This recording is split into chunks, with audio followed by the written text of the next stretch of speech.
So maybe you've already put it together, but love is our theme this month. The path of love. And it's one of those themes that most of us Unitarian-Universalists, well, we just come alive around. We can do love, right? That's not one of those tricky words for us. Love really is, I would say, the agreed upon center, dare I say the word theology, what we hold most dear, that holds us, love. In this big and varied tent of belief and doubt, in a faith where atheists rub shoulders with theists and all that is in between, where religious language can be so fraught, get our hackles up. I think it, whoop, okay, Eric's on it. We love you, Eric, thank you. Yeah. On love, we can agree. Yeah, on love, we can agree. Many of you even find comfort and meaning in substituting the word God with love. And I often say to you, please translate that word God for yourselves. Ah, love, I can do that. Yes. Our Universalist forebears taught us about that when they began inscribing those words over their church doors and in their sanctuaries and written prayers and creeds. God is love.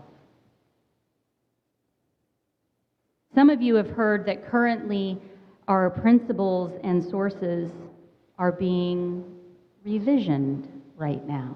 I talked about this with some of our newcomers yesterday morning. Being revised by a UUA commissioned initiative called the Article 2 Commission.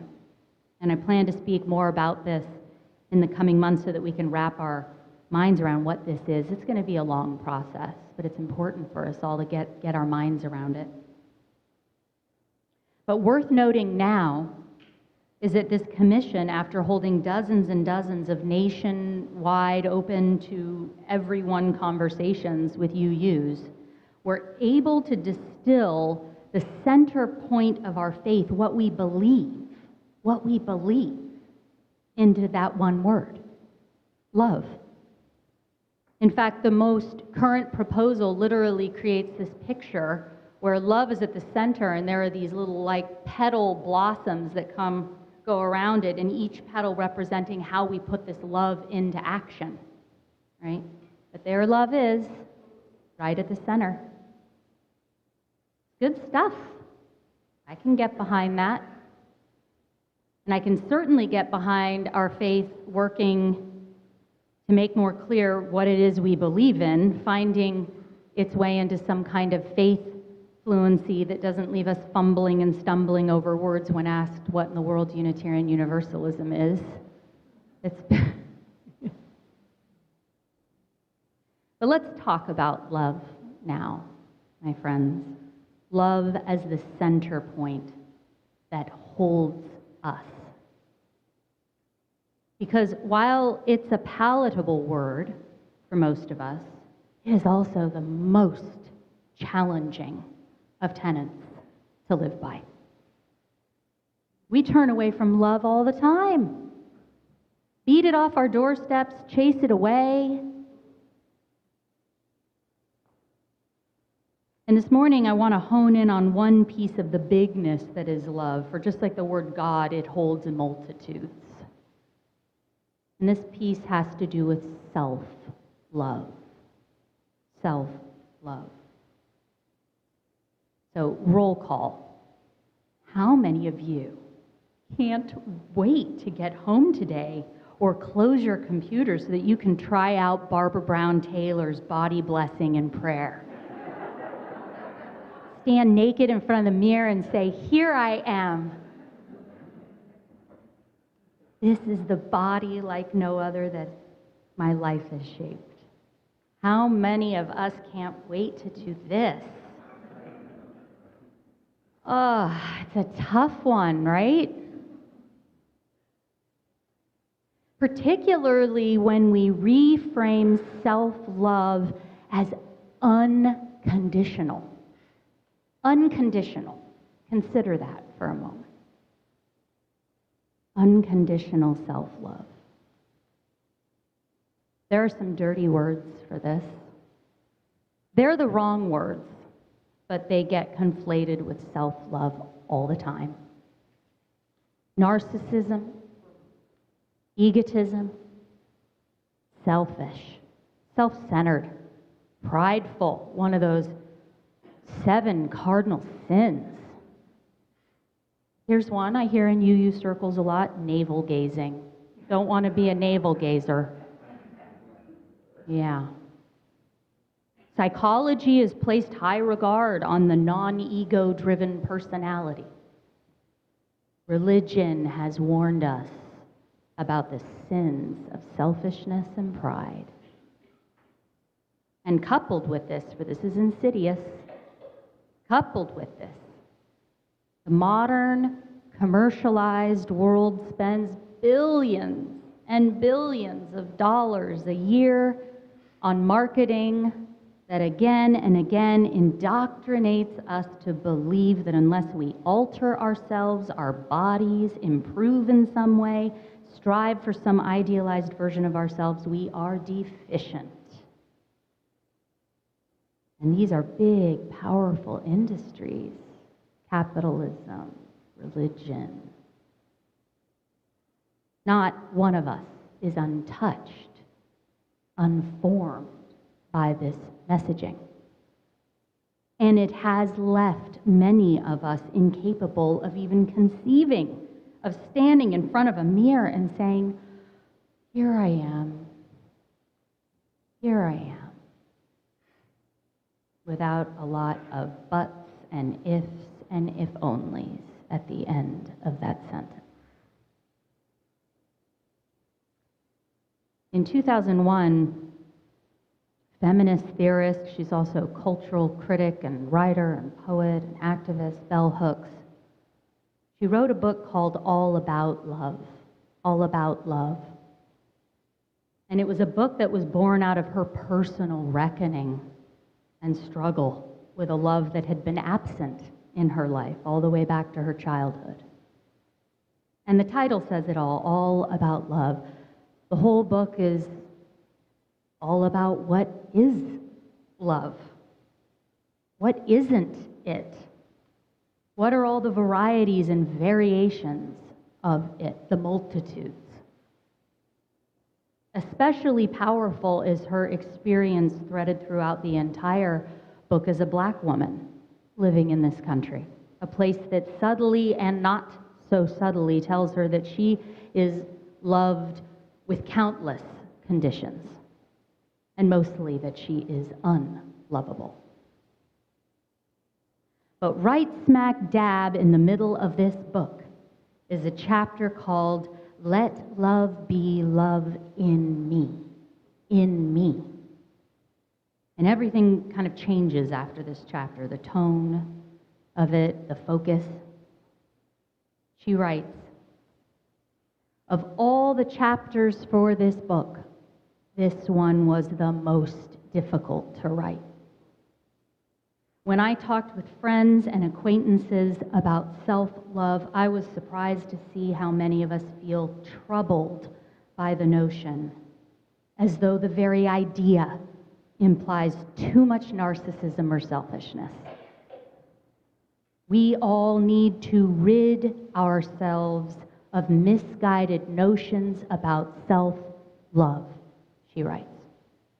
"We need to stop fearfully equating it with self-centeredness and selfishness.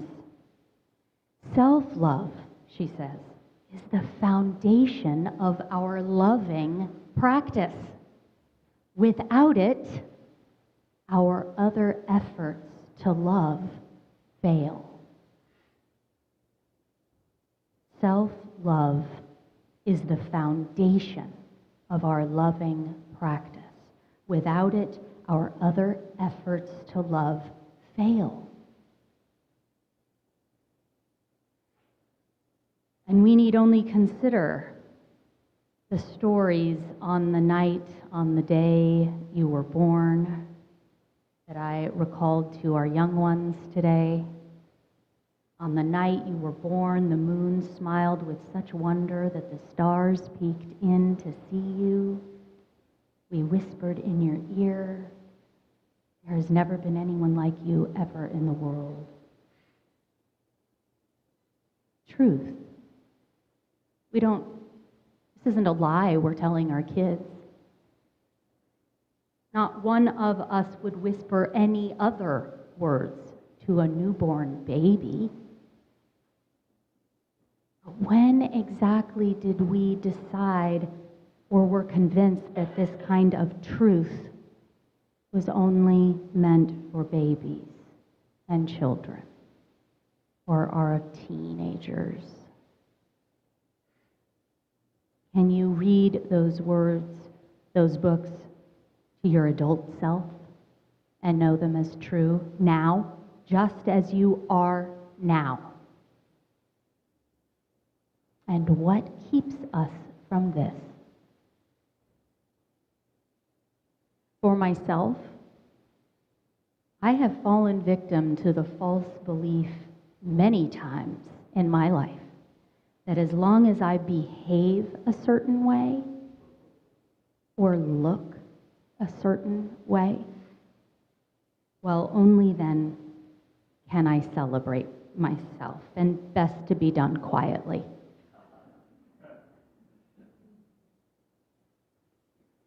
What conditional and brutal self-love is that? I sense you know it, and it's exhausting. Mary Oliver, in one of my favorite poems, I know I've brought it here before and so many of you know it, Don't Hesitate. She writes about joy not being made to be a crumb. The same is true for self-love. It is not made to be a crumb. And yet so many of us, me included, continue to think that crumbs are all that's on the menu and all that we are worth. And there's a whole spectrum to this self-love. From the big, overt acts and honoring to the small, sometimes hardly noticeable ones. And those I tend to think are the easiest ones to begin with, to wake up to. The words we use, for example. I have so appreciated the dear ones in my life who have lovingly pointed out to me when my language about myself doesn't sound very kind. About 15 years ago, I started making a list of all the words I use to diminish myself.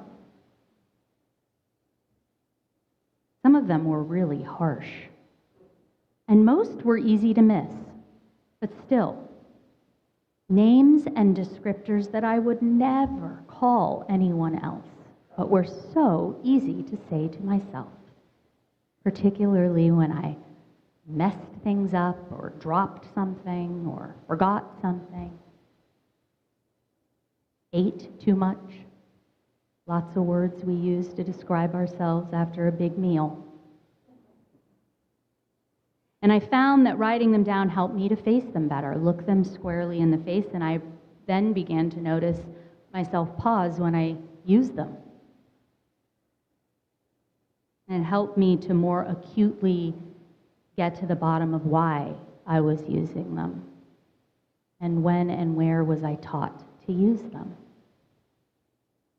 As Bell Hooks says, love is a practice. Love is a practice. And being around children and teenagers is such a helpful reminder in this, for who among us would ever use the language many of us use to describe ourselves, our shortcomings, our bodies? Who would ever talk to a child in some of the ways we do ourselves? So it's a great litmus test.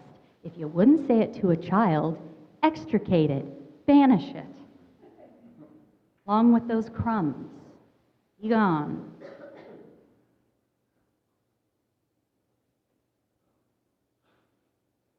is an urgent matter.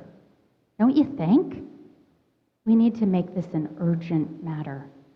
And I need to say to you, and I hope you hear me when I say this, that reflecting on this, getting to the why of this, putting this into your daily spiritual practice, as you would any urgent matter, and learning to find your way towards care and kindness, loving kindness for your precious self, this does not make you a narcissistic navel-gazer.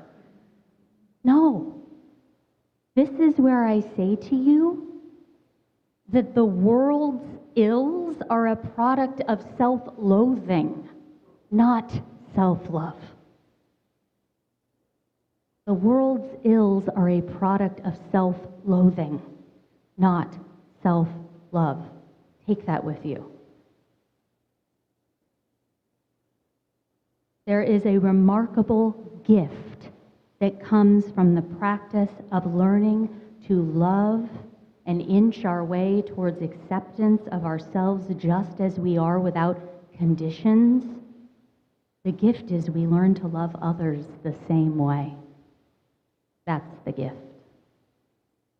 And that's where you get to know yourselves as part of healing the world in this kind of self-healing. And it is a dance, as is all spiritual practice. Loving others, service to my fellows has often filled me with love, right? You know that. And feeling loved and seen has often returned me to myself. Our meditation hymn just captures this dance perfectly. May I be filled with loving kindness. May I be whole. May you be peaceful and at ease. May we be filled with loving kindness. And I've been preaching about that a bit these last few weeks, that Holy Trinity. I, you, we, right? There's the dance. It's here too. Multitudes of love. My guess is that many of us are out of balance in this dance, that's all, and we get to get back into balance. Try our hand at it. I hope you will take this seriously. I hope you might feel brave enough to talk to one another about this and where you are out of balance. And if you find yourself wanting to make a start, consider the words you use to describe yourself when you don't feel like you are at your best, or whether you would ever speak them to a small child or another human being, for that matter. Find a more loving way to say them. Another simple practice I have is when people thank me, I try and often forget to just say, "You're welcome." It's an act of love for myself. You're welcome, without qualifiers. I used to always bounce it right back to them. No, thank you. No, thank you. I still do it. I'm learning. Try. I'll stand in front of a mirror later and thank myself, I guess. Some of you might want to think about that practice of wearing your skin, or whether you might, for just a moment, consider your body, no matter what shape it's in, as your soul's address. For it is, frustrating as our bodies can be. Maybe you aren't ready to stand in front of the mirror naked, but you might be ready to try some of those words out. Here I am. This is the body like no other that my life has shaped. I live here. It is time to do a better job of wearing my skin with gratitude instead of loathing. This is my soul's address. I hope you can hear me as your pastor this morning telling each of you that you are worthy of this kind of love and care. Do not make it small. Do not only speak it in hushed tones. You are worthy of this kind of love and care. The night whispered, life will never be the same because you are here. You are loved. Yeah. And as I tend to like saying, the stakes are high, but the reward is great. Healing the world kind of great. Believe me when I say that to you. And so I say to you, amen, and may it be so.